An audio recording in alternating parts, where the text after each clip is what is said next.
Educação à distância, mudando realidades.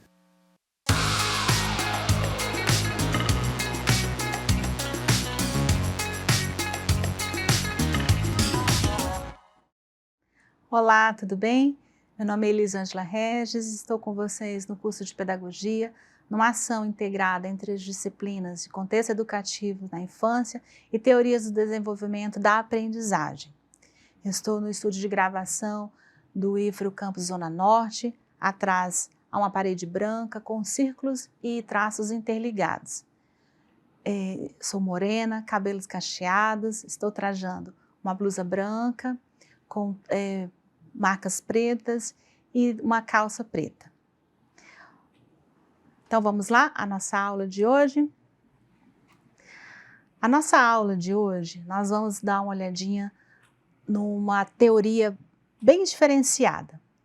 Alguns entendem que essa teoria trouxe para a educação um novo olhar, um olhar das inteligências múltiplas. Com ela, então, seu exponente máximo, Howard Gardner. Vamos dar uma olhada então nos slides, conhecer um pouco esse autor? Howard Gardner nasceu em 1943.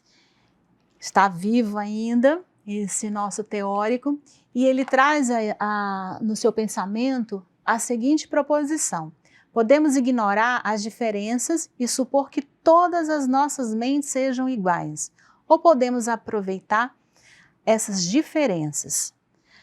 Gardner, então, com essa frase, traz à nossa discussão de hoje que a inteligência e o conhecimento, ele não se dá de uma maneira única. Nós temos, então, conforme a personalidade, o estímulo, a característica de cada ser humano, diferente forma de interpretar essa inteligência.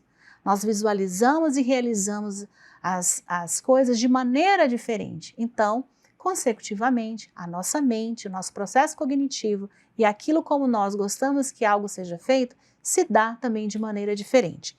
Seguindo então na aula, vamos dar uma olhada aqui na sua trajetória de vida. Ele nasceu na Pensilvânia em 1943 e ele é filho de pais judeus que fugiram então da Alemanha. Com isso, ele tem um histórico de estudo muito voltado para a questão de saber lidar com o seu contexto, com a sua realidade, utilizando as ferramentas que lhe são acessíveis. Quando você tem, então, um histórico de vida com tanta diferenciação, você consegue olhar para o seu ambiente e fazer recortes que muitas vezes nós que estamos acostumados com o mesmo contexto não conseguem fazê-lo ou faz de maneira desfoque. Então, Gardner trouxe para o seu processo de estudo essa visão também desse contexto social no qual a sua família se viu necessitada de fugir dessa guerra para sobreviver. Voltando ao slide, então, nós temos aqui que o Gardner, ele mudou da área de estudo, algo muito característico dos teóricos que a gente vem estudando, e se concentrou em quê? Nas ciências sociais, na sociologia, na antropologia e na psicologia clínica, após os seus contatos com o estudo de Jean Piaget.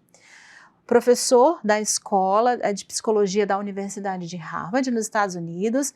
Ele tem mais de 30 livros escritos, fora as suas publicações mais curtas em artigos, e o seu livro, Estruturas da Mente, ficou conhecido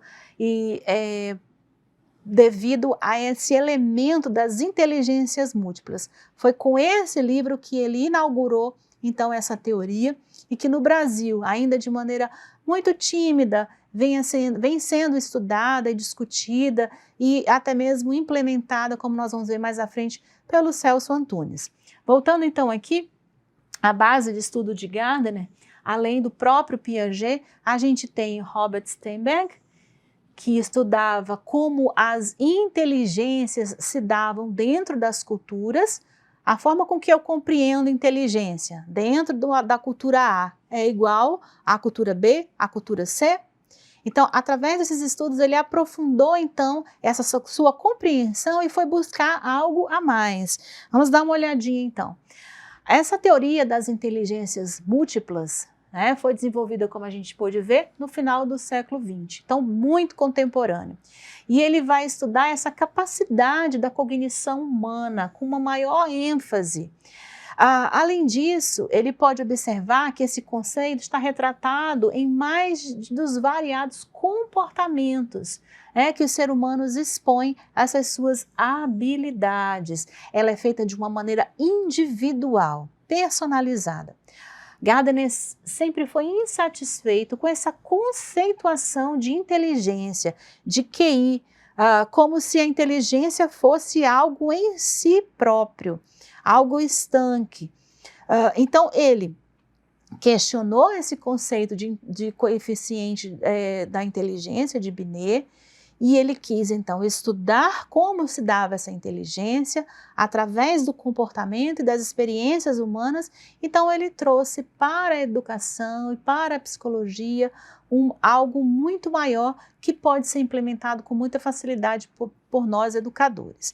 Em seguida, nós temos aqui para conhecer essas famosas inteligências. A princípio eram 7 e depois finalizou com 9.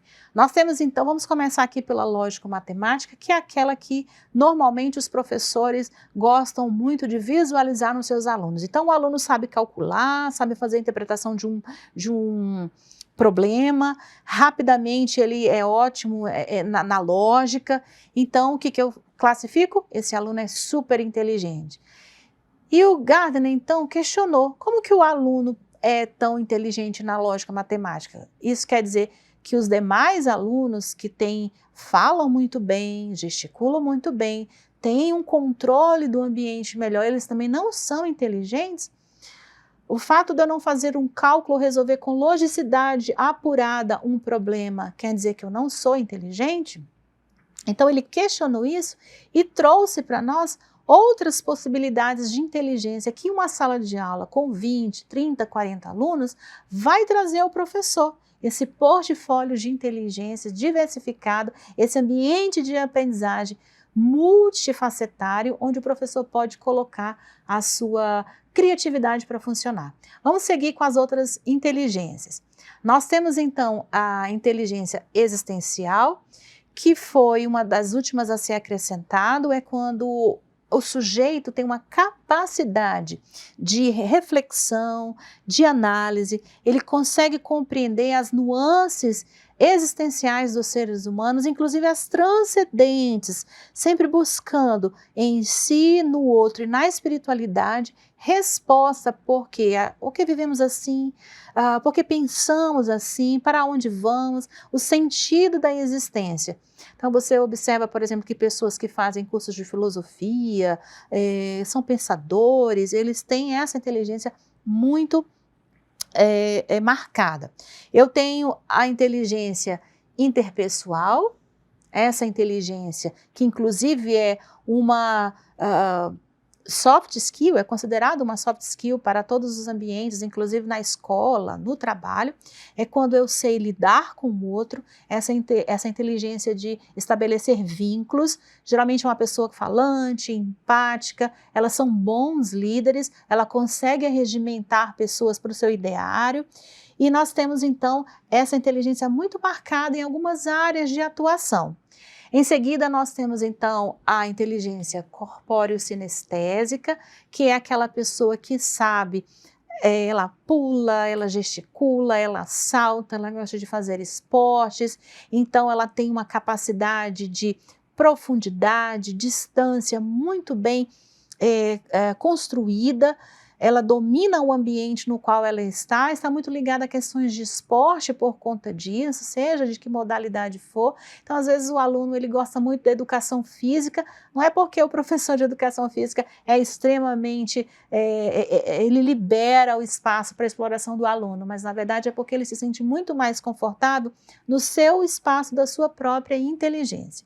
Em seguida, nós temos a inteligência linguística, onde nós temos aí os oradores, os professores, ela tem uma habilidade de fala, ela faz uma construção lógica do seu pensamento, às vezes é uma pessoa ligada muito ao poder da articulação, das palavras, das ideias, das proposições, no qual ela está ali se conectando com aquilo que ela quer, está muito ligado com a oratória, essa inteligência linguística. Em seguida, nós temos a inteligência intrapessoal, que é entender a si, os seus sentimentos, as suas emoções.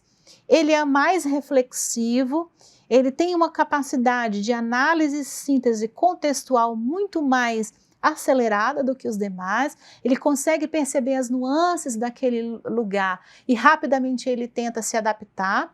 É um tipo de inteligência um pouco mais rara. A pessoa que tem uma relação, que tem essa inteligência intrapessoal, ela também consegue ser um líder, no entanto, não um líder tão empático como o interpessoal, mas um líder que ele vai cuidar mais dos sentimentos, das emoções desses seus liderados.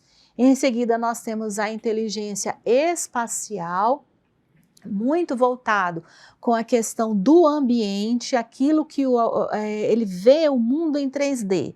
As cores, a planificação, a luz, o ambiente, muito voltado para as engenharias, as arquiteturas, também de uma certa maneira para o designer. Então, essa inteligência você consegue visualizar em determinados lugares, como por exemplo aquela criança que tem muita habilidade com a pintura, com o desenho, ele planifica muito bem, gosta muito de maquetes.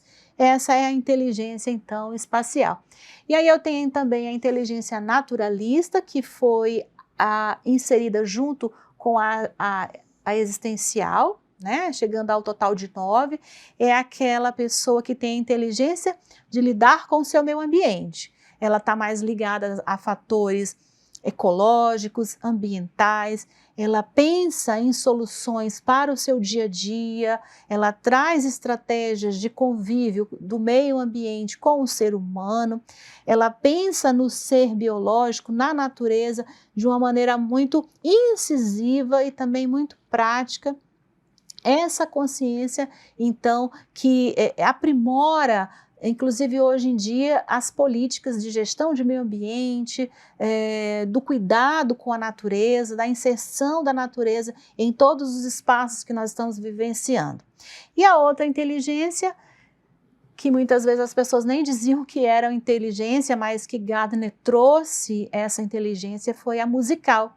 Aquela inteligência daquela pessoa que vive cantarolando, que tem um ouvido muito apurado para os sons, para os timbres, ela consegue compor música, tocar instrumento, até mesmo sem ter estudado, ou tem uma facilidade muito aguçada para aprender um novo instrumento. Com isso, a gente então tem um aglomerado, um rol vasto de inteligências que, se você olhar para a sua sala de aula, você inclusive até consegue lembrar do nome do aluno que tem essa inteligência, e isso é valoroso.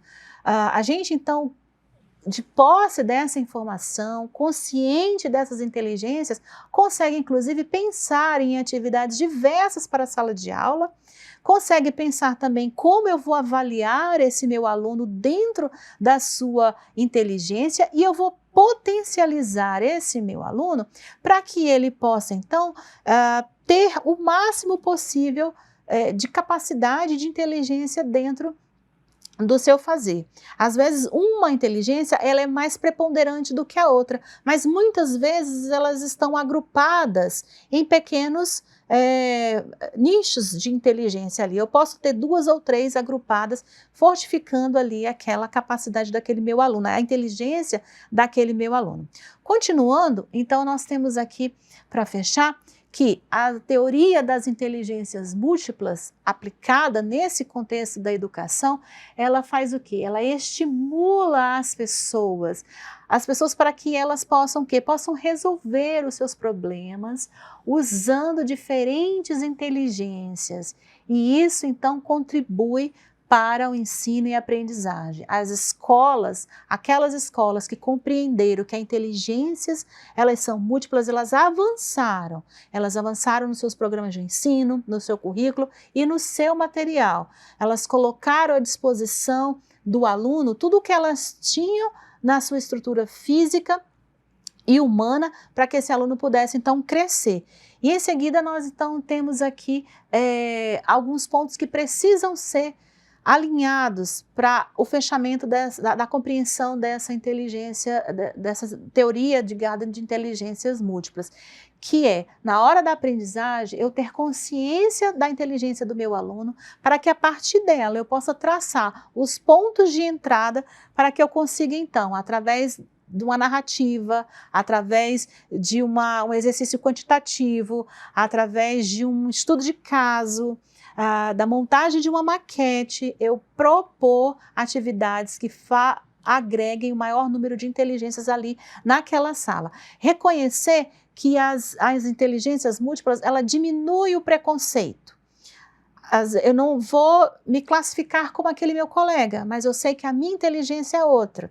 Então, ela diminui essa incidência de preconceito e também ela traz aí as metodologias ativas, excelente ferramenta para que você possa, por meio das inúmeras tecnologias que nós temos à nossa disposição, implementar metodologias que ajudem, proponham e facilitem a aprendizagem desse meu aluno dentro dessa teoria das inteligências múltiplas. Em seguida, nós temos então a leitura básica de Gardner, nós temos o seu livro, como eu havia comentado, As Estruturas da Mente, e nós temos aqui no Brasil, como exponente do estudo dessas múltiplas inteligências, Celso Antunes, que traz um material riquíssimo para que você possa fazer a aplicabilidade dessa teoria com estimulações e com jogos. E eu agradeço, chegando ao final dessa nossa aula e dessa nossa disciplina. Eu agradeço por estar aqui junto com vocês, deixo as referências bibliográficas para que você possa buscar maior embasamento teórico e apropriação do conteúdo. Obrigada por estarmos juntos nesse percurso de conhecimento, de experimentações, de ouvir os teóricos e, com isso, eu me despeço aqui nesse momento, aguardando vocês na próxima unidade de ensino. Obrigada a todos, até a próxima.